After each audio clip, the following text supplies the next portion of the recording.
কপাল পোড়া দল মুসলমানের সন্তান, মুসলমান দাবিদার, মুসলমান দাবি করিয়া কয় 4 বিবাহের বিরুদ্ধে সংগ্রাম, 4 বিয়ের বিধান নাকি মানে না।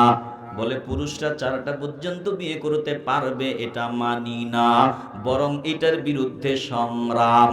এ কথা বলার পর আর মুসলমান থাকে? আসতে বলবেন না, থাকে? আমগো কিছু টুপিওয়ালা কারণে এরা তো অবুঝ, বুঝে না, দিনের জ্ঞান ভিতরে নাই, ধর্ম কর্ম বুঝে না, নামে শুধু মুসলমান। যুক্তিবিদ্যায় পারদর্শী হইয়া যুক্তিতে যা মিলে, নিজের মনে যেটা আসে ওটাই বলে, এই শ্রেণীর মানুষ নামে মুসলমান।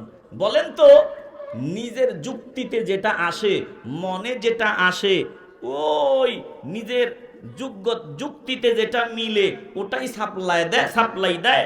কোরআন হাদিসের মানদণ্ড অনুযায়ী বিচার করে না। কোরআন কি বলছে, হাদিস কি বলছে জানেও না, জানার চেষ্টাও করে না। এই শ্রেণীর মুসলমান আমগো দেশে আছে না নাই? সংখ্যায় খুব কম, কথা কন না, খুব কম। এরা জানে না। যারা জানে না তাদের ব্যাপারে বলবো, জানিয়া কথা বলো। তুমি বলে ফেলেছো, এখন আমাদের প্রশ্ন হলো কোরআন ভিন্ন কথা বলছে, তোমার কথার সাথে মিলে না।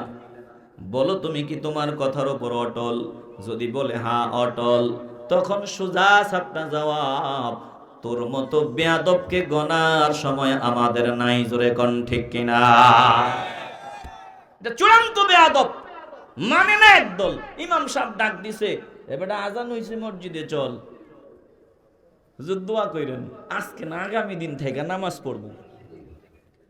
আরেকটারে ডাক দিছে, এই বেটা মসজিদে চল, নামাজ পড়বি। দত্তুরি মিয়া, আমনে গো টুপিওয়ালারা নামাজ করেন, রোজা করেন, এই সমস্ত নিয়ে আছেন, সব ভেজাল আমনেরা। আমি নামাজ পড়ি না তো কি হইছে, আমনে গো আগে জান্নাতে যাবো।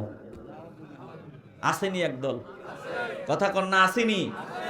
আগেরটাও বললাম, এটাও বললাম, এবার বিবেচনা আপনাদের। আগেরটা বেয়াদব হইলেও ঠান্ডা বেদ্দফ, তেমন এটা আদব আছে, এটার একটা গুণ আছে, নম্রতার গুণ। এই গুণের কারণে যে কোনো সময় কোরআনের নূর দিয়ে তার মগজ ধোলাই করে হেদায়েতের পথে নিয়ে আসবেন কে? আল্লাহ। আর পরে যেটা বললাম, এটা চূড়ান্ত বেয়াদব।